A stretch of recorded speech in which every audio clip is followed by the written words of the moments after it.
de Lamentações, capítulo 2, assim diz a palavra do Senhor, a Bíblia. Como cobriu o Senhor de nuvens na sua ira a filha de Sião, derrubou do céu à terra a glória de Israel, e não se lembrou do escabelo de seus pés no dia da sua ira. Devorou o Senhor todas as moradas de Jacó, e não se apiedou. Derrubou no seu furor as fortalezas da filha de Judá, e abateu-as até a terra. Profanou o rei e os seus príncipes. No furor da sua ira, cortou toda a força de Israel. Retirou para trás a sua destra de diante do inimigo, e ardeu contra Jacó como labareda de fogo que consome em redor. Armou o seu arco como inimigo, firmou a sua destra como adversário, e matou tudo o que era formoso à sua vista. Derramou a sua indignação como fogo na tenda da filha de Sião. Tornou-se um Senhor como inimigo. Devorou a Israel, devorou a todos os seus palácios, e destruiu as suas fortalezas, e multiplicou na filha de Judá a lamentação e a tristeza. Eu quero parar um pouquinho aqui para refletir sobre essa palavra, sobre esse versículo. E nós vemos aqui essa palavra sendo clara, que o próprio Deus se tornou inimigo do crente, daquele que crê em Deus, daquele que é chamado de povo de Deus, daquele que é chamado para pertencer ao reino de Deus. Muitas pessoas, quando leem o Velho Testamento, quando leem esse tipo de palavra, eles taxam que o Deus do Velho Testamento é um Deus mau.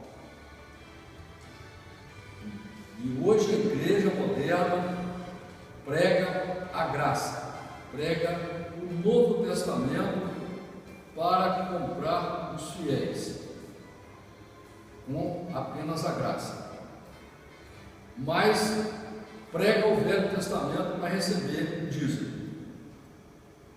Então eles usam dois pesos e duas medidas. A Bíblia diz que o Deus é o mesmo de ontem, é o mesmo de hoje e será o mesmo de sempre.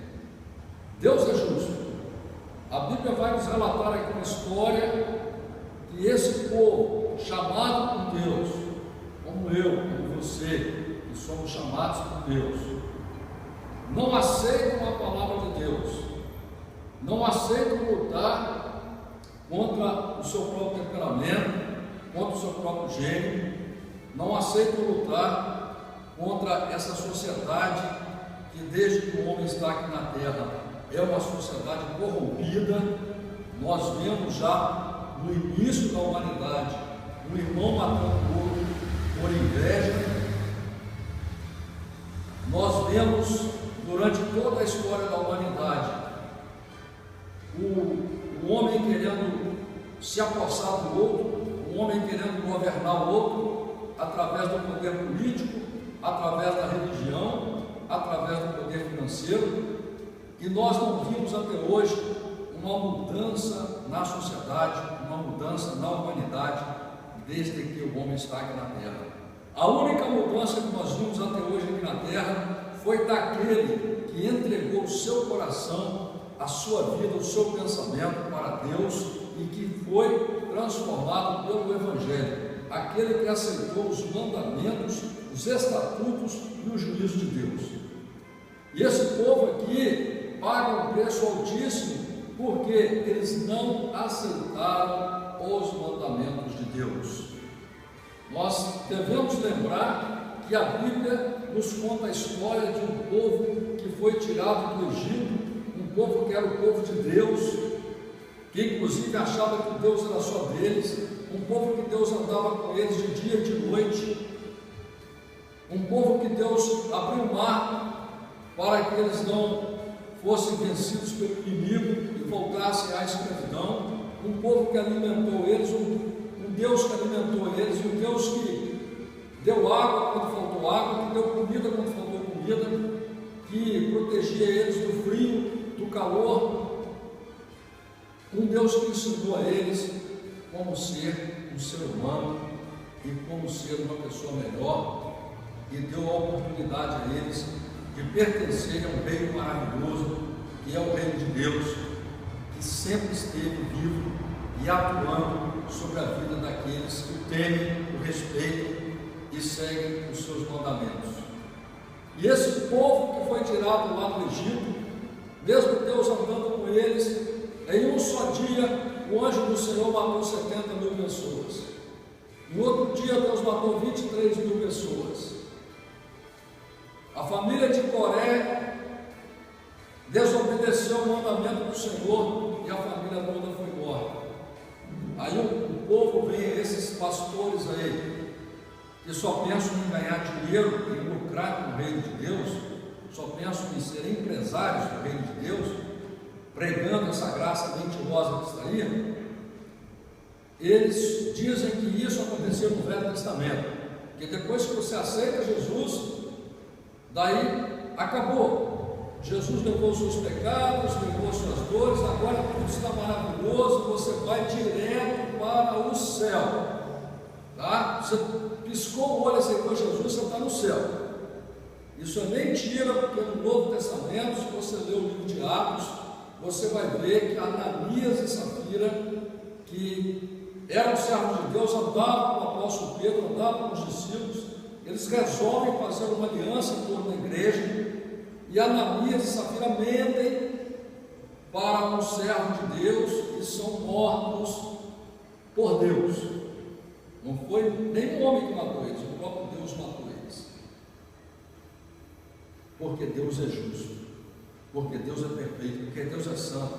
É até por isso que eu adoro a Deus, é até por isso que eu sirvo a Deus, pelo fato dele ser justo, pelo fato dele ser perfeito, pelo fato dele ter um amor perfeito, pelo fato dele ser um Deus verdadeiro.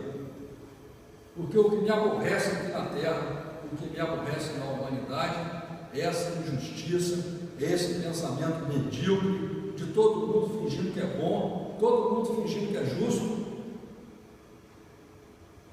essa sociedade que não funciona. E esse Deus que está aqui na Bíblia é um Deus maravilhoso. E o dia que eu pecar, se ele me matar por causa do meu pecado, eu quero dar os parabéns para ele. Porque é assim mesmo que tem que ser. O Deus, ele só pode ser Deus se ele for justo, se ele for santo, se ele for perfeito. E é isso que eu admiro, essas qualidades de Deus que eu admiro, essas qualidades de Deus que me fazem cada dia mais querer amar a Deus, querer servir a Deus acima de todas as coisas. E aqui, no versículo 5, diz claramente: tornou-se o Senhor como inimigo, devorou a Israel, devorou a todos os seus palácios, destruiu as suas fortalezas e multiplicou na filha de Judá a lamentação e a tristeza. Essas pessoas, como nos dias de hoje, que confiam nos seus palácios, confiam nas suas riquezas, confiam nas suas fortunas, confiam no seu nome, no seu poder, na sua força, na força dos seus exércitos, na força dos seus companheiros, na força da religião. Essas pessoas vão ser destruídas e vão lamentar muito se elas não se renderem ao projeto de Deus. Versículo 6: e arrancou o seu tabernáculo com violência, como se fosse o de uma horta, destruiu o lugar da sua congregação. O Senhor em Sião pôs em esquecimento a festa solene e o sábado, e na indignação da sua ira rejeitou com desprezo o rei e o sacerdote. Muitas pessoas aí estão dando a vida por igrejas, estão dando a vida por religiões, achando que uma associação entre homens, com uma carteirinha de pastor, com um título de pastor, que o fato de ser membro de uma grande igreja vai levar ele a Deus, quando Deus não faz acepção de pessoas. Deus tanto é bom para o grande como para o pequeno. E aqui nós vemos que a igreja não tem importância nenhuma para Deus, tanto que o mesmo Deus que autorizou Salomão a fazer um templo para ele, o mesmo Deus destruiu aquele templo. E aqui Deus está deixando claro, destruiu aquele templo, destruiu até o sacerdote, o rei que ele colocou como rei. Porque não se esqueçam que Saul foi ungido rei por Samuel, mandado por Deus, e foi morto pela mão de Deus, porque ao invés de obedecer os mandamentos de Deus, foi procurar falar com o morto, que é uma coisa que Deus abomina. E aqui no versículo 7 diz: rejeitou o Senhor o seu altar, detestou o seu santuário, entregou na mão do inimigo os muros dos seus palácios, deram gritos na casa do Senhor, como em dia de festa solene. As pessoas vão gritar de tristeza e de dor, porque essa é a verdade, porque não pode essa sociedade se eternizar como está, não pode o homem se eternizar como está. Nós vemos um cidadão que trabalha decentemente sendo preso, sendo morto queimado, motorista de ônibus que ganha uma mixaria, uma miséria para sustentar 5 filhos, sendo morto queimado. E quando vai para casa tem que se trancar, e o cara que mata ele pega 5, 6 anos de cadeia e fica lá dentro comendo às custas do povo. Se gasta mais de R$2.500 para o cidadão preso, enquanto o trabalhador vai ganhar 1.800, é a maior dificuldade do mundo. Isso vai acabar, porque está determinado por Deus.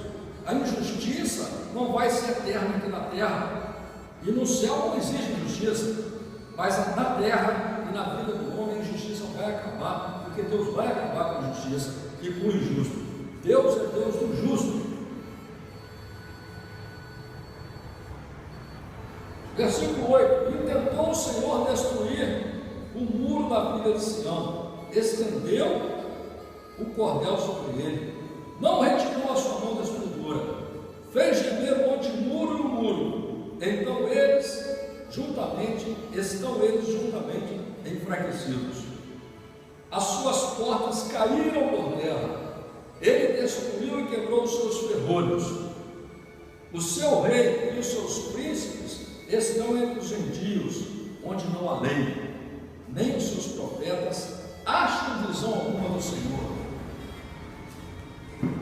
E Jeremias diz assim: a minha alma certamente disso se lembra e se abate dentro de mim. Disso me recordarei na minha mente, por isso esperarei. As misericórdias do Senhor são a causa de não sermos consumidos, porque as suas misericórdias não têm fim. Deus espera sempre de nós uma atitude verdadeira de conversão, de transformação, de aceitar o reino dele, de aceitar os mandamentos dele, a palavra dele.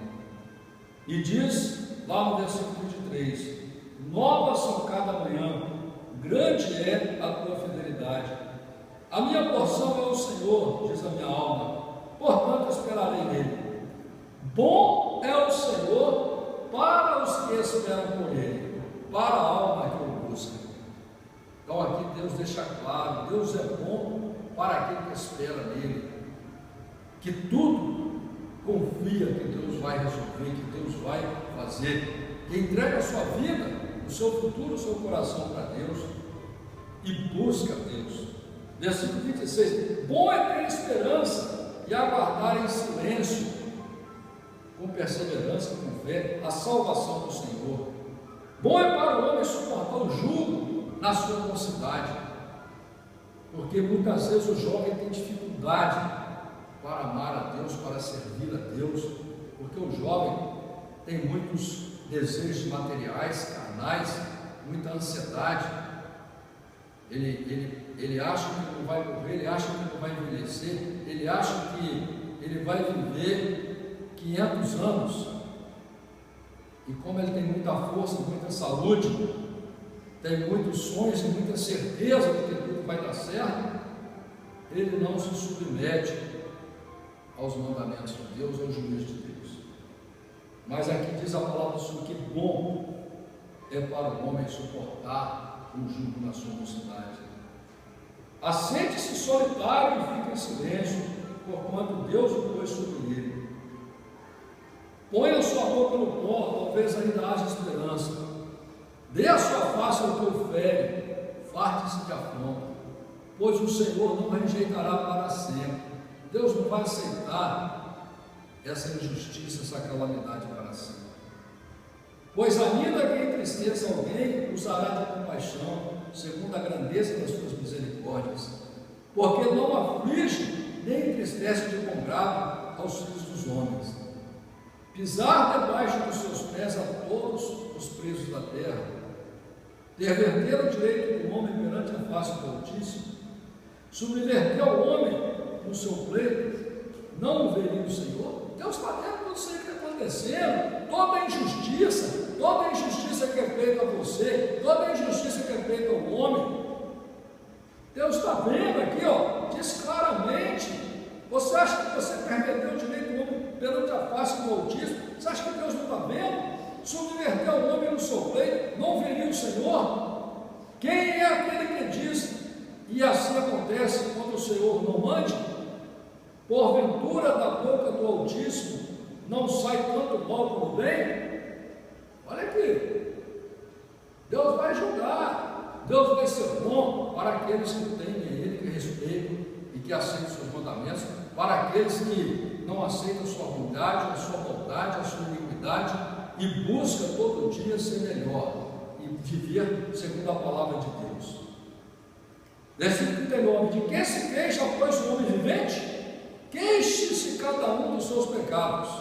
Ao invés de ficar se queixando da vida, se queixando da administração de Deus, do governo de Deus, da mão de Deus, queixe cada um do seu defeito, da sua iniquidade, do seu pecado. Esquadrinhemos os nossos caminhos e provemos e voltemos para o Senhor. Olha para dentro de você que quer viver pela sua própria força. Esquadrinhe o seu coração, o seu pensamento, aquilo que você está fazendo, as tuas atitudes, os teus relacionamentos, como você está se relacionando com o ser humano, com as pessoas, com Deus, e prove. E veja se você não tem que cada dia voltar para o Senhor. Levantemos os nossos corações com as mãos para Deus nos céus, dizendo: nós transgredimos e fomos rebeldes, por isso tu não perdoastes. Cobriste-te de ira e não perseguistes, matastes e nos perseguistes, matastes e não perdoastes. Cobriste-te de nuvens para que não passe a nossa oração. Então, meus irmãos, aqui Deus está dando uma lição para a gente. Deus está nos chamando a atenção que nós temos que olhar para a nossa vida todos os dias. Nós temos que olhar para nós e ver como que nós estamos agindo durante o dia, como que nós estamos relacionando com as pessoas, como que nós estamos relacionando com Deus. Em que lugar você está colocando Deus? Qual tipo de consideração você está tendo com Deus? Qual tipo de aliança, qual tipo de amizade? Como você está amando a Deus? Qual a importância que você está dando para Deus? Qual a importância que você está dando para a palavra de Deus? Quem é Deus para você, afinal? O que você está pensando de Deus? Deus está chamando a nossa atenção aqui, porque Jesus deixou claro que o dia do Senhor ninguém sabe quando será. E será que não valeu a pena Deus tem te chamado? Será que não valeu a pena Deus te dar uma Bíblia? Será que não valeu a pena Deus apresentar para você um projeto de futuro maravilhoso, onde você vai viver num mundo maravilhoso, sem essa tribulação de hoje, sem esse sofrimento de hoje, sem essa maldade de hoje, sem essa injustiça de hoje, sem esse amor fraco? Será que não? E tudo que Deus está apresentando para você, esse mundo maravilhoso, essa justiça de Deus perfeita, essa verdade absoluta, esse amor sincero, esse amor verdadeiro, esse amor real que Deus tem por nós e quer que nós tenhamos um pelo outro, que nós possamos viver num mundo onde haja o verdadeiro amor. Hoje ninguém está se amando, nem os pais, nem os filhos, apenas estão vivendo uma paixão momentânea. Os casais que se conhecem imediatamente têm uma paixão momentânea, depois se acaba. E um quer matar o outro, não quer viver longe do outro, não quer nem ver o outro. Mas Deus está te dando uma oportunidade para você viver num mundo maravilhoso. E é pela fé? É pela fé. Mas o projeto de futuro seu, como você vai conseguir? Você vai viver eternamente porque você tem dinheiro? Ou porque você é sabido? Ou porque alguém vai te ajudar? Eu prefiro acreditar em Deus. Eu prefiro acreditar no projeto de Deus. Eu prefiro acreditar na Bíblia Sagrada. E eu prefiro levar a sério o que está escrito aqui. Porque esse projeto para mim é o projeto que serve para mim e para minha família. E como disse Josué, se ninguém quiser ir, infelizmente, eu vou lamentar como Jeremias lamentou, mas eu vou dizer, eu e minha casa serviremos ao Senhor. Se você não vai, eu vou. Em nome de Jesus, eu agradeço a minha oportunidade. Essa é a palavra de Deus.